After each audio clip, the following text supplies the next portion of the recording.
Here's more wrestling news for June 16th, 2022, and your headlines for this afternoon include Vince and Linda McMahon haven't lived together in decades, claims ex-WWE Star. Ryback weighs in on Vince McMahon hush money allegation.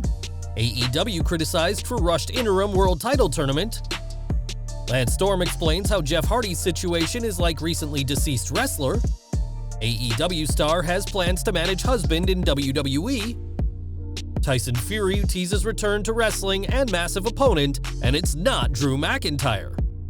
What happened this week after AEW Dynamite Road Rager went off the air? Sonya Deville opens up on 2 years since attempted kidnapping. Daytime star Sherri Shepherd is ready to throw down with MJF, and more. We're starting off with Vince McMahon, who is currently facing an investigation by WWE's board over an alleged hush money payment. It's claimed that the boss organized a $3 million payment for a paralegal he allegedly had an affair with in the last 3 years. It was in 1966 that Vince married Linda, his wife to this day, but in addition to this allegation, it's being claimed that the pair haven't been close in a very long time. Speaking on his Café de Renee podcast this week, ex-WWE superstar Rene Dupree claimed that while wrestling's original power couple are still married, they haven't lived together in decades. Vince and Linda have appeared on TV together countless times, and there's been multiple storylines which have seen the WWE CEO kiss other, far younger women. As uncomfortable as his angles with Trish Stratus and Sable may seem, these were part of WWE entertainment programming. And while we advise taking Dupree's claims with a pinch of salt, this is just the latest twist in this latest controversy for the chairman of the board. Plenty of people have weighed in on the investigation into the WWE chairman, and it should come as no surprise that Ryback has shared his 2 cents. For years, the former WWE superstar has had issues with McMahon, claiming that WWE are illegally suppressing his social media accounts. Responding to the accusations against McMahon, the big guy said he's glad not to have signed a non-disclosure agreement with WWE, is looking forward to winning his legal battle over the Ryback trademark, and said that the company manipulate almost all talent on their lopsided contracts. The replies, like usual, didn't exactly go Ryback's way, as fans claimed that WWE hasn't offered him a contract to come back, and questioned his previous claims that he'd already won the trademark dispute. Ultimately, Ryback isn't likely to stop taking aim at WWE anytime soon, and with these allegations against the chairman, the big guy will have plenty to say in the coming months. At Forbidden Door, AEW will crown an Interim World Champion, which has had an interesting tournament so far. We know that AEW's Jon Moxley will face New Japan's Hiroshi Tanahashi to crown an Interim Champion, but some of the strategy behind this storyline has faced criticism. On last week's Dynamite, Kyle O'Reilly won a Battle Royal but lost to a fresh Jon Moxley later in the night, securing the former world champion a spot at Forbidden Door. On his drive-thru podcast, Jim Cornette hit out at the Battle Royal stipulation and the bizarre booking that made the match totally meaningless. "I don't agree with the Battle Royal. That just clutters the thing up, and it's marked booking. If they just said that, ladies and gentlemen, right now, Tony Khan and members of the AEW staff are meeting to determine how an interim champion will be crowned." O'Reilly may have outlasted 20 other opponents last week, but his big win meant nothing after losing to Moxley later on the show, and this bizarre booking hasn't gone unnoticed. One name not expected to appear at Forbidden Door is Jeff Hardy, who has been suspended without pay due to his recent arrest. The latest run-in with the law marks Jeff's 3rd DUI arrest within 10 years, and plenty has been said about what could have been done to prevent this incident.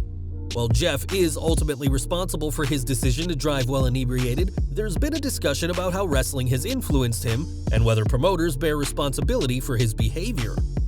On Figure 4 Daily, Lance Storm argued that wrestling has had a role in Jeff's action and gave an example from another star of the ring. "This isn't just with Jeff, but I think one of the cruxes of the problem is anyone I know who has battled addiction. Scott Hall is a great example of this. He gets away from wrestling and often gets help from DDP, gets away from wrestling, gets sobered up and cleaned up, and then he takes bookings, gets back on the road, and falls off the wagon again." There's no word on when Jeff will be back or if he'll return to AEW TV at all, but this isn't a problem exclusive to the charismatic Enigma. When Big Swole departed AEW in November 2021, her exit from the company was far from a pleasant experience for either side. After Swole said that AEW lacked structure and diversity, Tony Khan fired back saying her wrestling was not good enough for AEW, but she could soon have a role in WWE. Speaking to Sportskeeda, Swole was asked about any future plans and said that she's pitched to her husband to join WWE. Swole's husband is WWE's Cedric Alexander, and the former AEW star said that while they are yin and yang on certain things, she'd love to manage her hubby. Ultimately, any hiring decisions will have to go through John Laurinaitis and Vince McMahon, but after several months gone from AEW, we'll have to see if WWE's chairman gives Big Swole a call. Now, for years, Tyson Fury has teased a return to WWE following his one and only match for the company back at Crown Jewel 2019.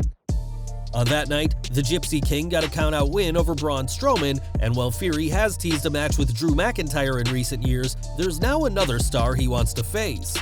Speaking in an interview for Good Morning Britain, Fury once again confirmed his retirement from professional boxing, but called out none other than The Rock for a match.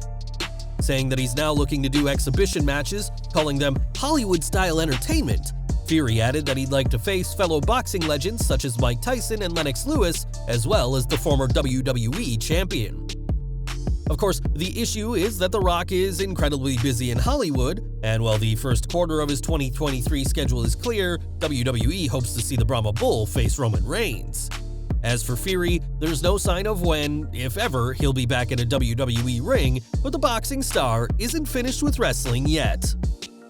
More from AEW now, as this week's Dynamite was the first night of the Road Rager event, but the show didn't stop for the fans live in attendance after the camera finished rolling. In the main event of the show, the Young Bucks captured the AEW World Tag Team Championships for the second time, dispatching of Jurassic Express, and post-match, Christian Cage turned heel on the former champions. Appearing after the show, Tony Khan apologized for Cage's actions and announced multiple matches for this Friday's Rampage. It was confirmed that Jon Moxley will face Dante Martin, Jade Cargill will defend her TBS title against Willow Nightingale, Max Caster and Gun Club will battle Roughing It, and Darby Allin will take on Bobby Fish. Interestingly, Khan made no reference to Jeff Hardy or his situation, as the AEW president is looking to move forward with his show without any reference to the controversial yet popular wrestler. In the summer of 2020, Sonya Deville avoided a kidnapping attempt after a fan came to her home with all the tools to take the WWE superstar by force. The shock of the incident and the subsequent legal battle led to Deville taking months off WWE TV and even longer away from the ring, and the former MMA fighter has said that the memory of what happened continues to haunt her. Speaking to Forbes this week, Deville said how she's still not really figured out what's next for her, but is taking extra precautions to prevent any incidents like this ever happening again. She added that she's taking it day by day, and while she loves her fans and loves interacting with them, everyone needs to know where the line is and never to cross it. Deville realizes that she's put herself in the public spotlight, but that doesn't mean her boundaries shouldn't be respected, as the incident from nearly 2 years ago remains fresh in the mind of the former WWE authority figure. And we're ending today with MJF, who hasn't been seen in some time on AEW programming, but the Salt of the Earth is still causing trouble out of the ring. This week, daytime star Sherri Shepherd discussed interacting with MJF at an airport, and their brief meetup showed just how much of a heel he is. Shepherd explained that she was there with her son, a big wrestling fan, who wanted nothing more than to get a photo with the AEW star. I was very nice and tapped him gently on the leg, and I said, "Excuse me, are you the famous wrestler MJF?" He snapped back, he said, "No." So I said, "Okay, well, do people tell you that you look like the famous wrestler MJF?" Then he snapped back and went, "Yes," and he put his headphones on and turned away from me.